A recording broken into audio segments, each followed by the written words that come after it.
The third and final fan cam will no doubt be the longest fan cam, but I'm prepared to listen to anything you want to say, because you was frustrated out there, as we all were, but you was very animated. I just want to say them two just killed me, because everything that I wanted to say has been covered, really. I'm sure you'll be fine, mate. What else can I add? I think there's a few things I would disagree with, because I will do, wouldn't I? Because that's me, but...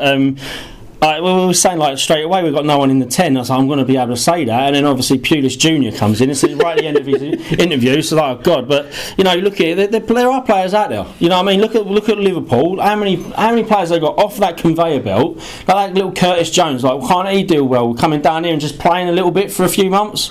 You know what I mean? Like, can't we get someone? Jack Clark goes to QPR. It will be interesting to see who Rowett brings in the summer. And I think in Rowett's defence, you know, he hasn't gone mad in the transfer window. He got him what I thought he should have done. Maybe he's holding back to see exactly what he definitely needs, because we're going to be safe this year regardless. I think he knows that people like Bodvarsson and AOB ain't going to set the world alight for us, but he's sort of stuck with what he's got. Yeah, but you've got a problem when Bodvarsson's coming on in front instead of Bradshaw. Where did you think the team selection went wrong? I think maybe we don't know the manager's mindset. Did he wake up this morning and change his mind?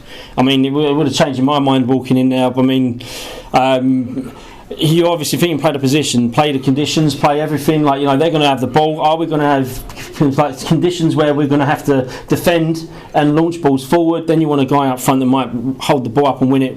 Is Bradshaw going to do that? Is Bodvarsson, Aidan O'Brien going to do that? Maybe not. But then Smith is not really the most mobile, so if it's not right near him, he's not going to get it done anyway. I think we're pointing the fingers at forwards, but we just haven't been creating anything. And again, you know, we may get shit for it, and you agreed with me during the game. Jed Wallace was massively off the ball today. And if he does, as we said before in previous videos, if Jed, we're relying too much on Jed. That shows how pivotal and important he is to the side. But if he doesn't perform, mate, we just don't create anything. Well, I think if you get like a new system coming in, and you know, teams do need to take time to adapt to us.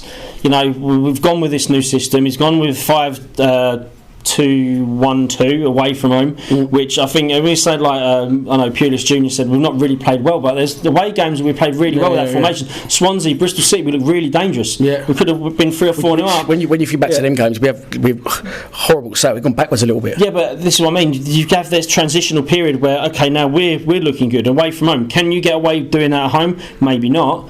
But you've got a situation where teams looking at us going, actually, look, they're 6th in the league now. We've got to actually take care of looking at what they've got. Then you get to a stage where they're now planning for us rather than thinking we're going to turn up, and as long as we do what we do, we'll be fine.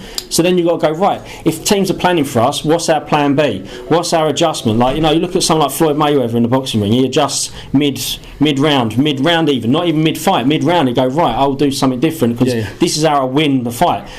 Have we got that ability now? And it comes from the gaffer, it does come from above. You know what I mean? So we've got a way of playing, but have we got plan B? Can we flip it? He did it again well against Luton.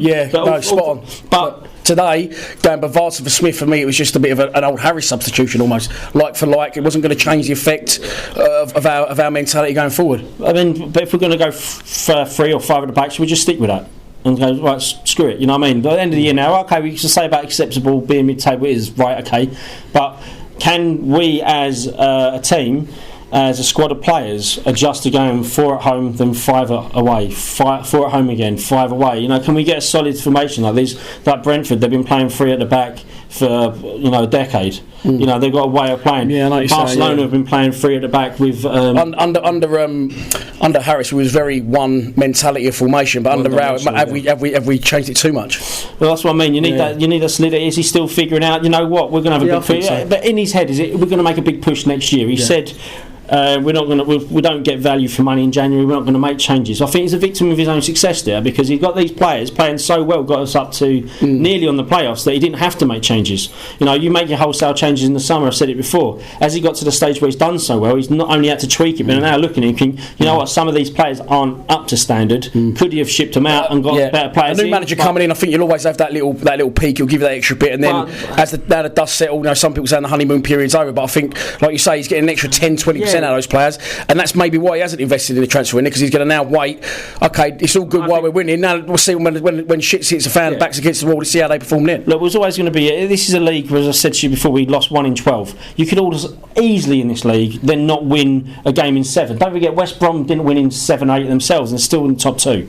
It's a topsy-turvy league. You get consistent, you get hot, and then make the most of it. You know what I mean? We're going now. We've played some of the best teams in the league. Let's not go and go, oh, it's all doom and gloom. We're not in a relegation battle. End of the day, as I said, you know, we've got these players now, Harry's players, playing to get us near the playoffs. Right, we're going to have a little lull, but it's not a lull where it's like we're losing at home to Wigan and we're like struggling away to this team and that team. We're actually losing to very good sides that are playing very good football.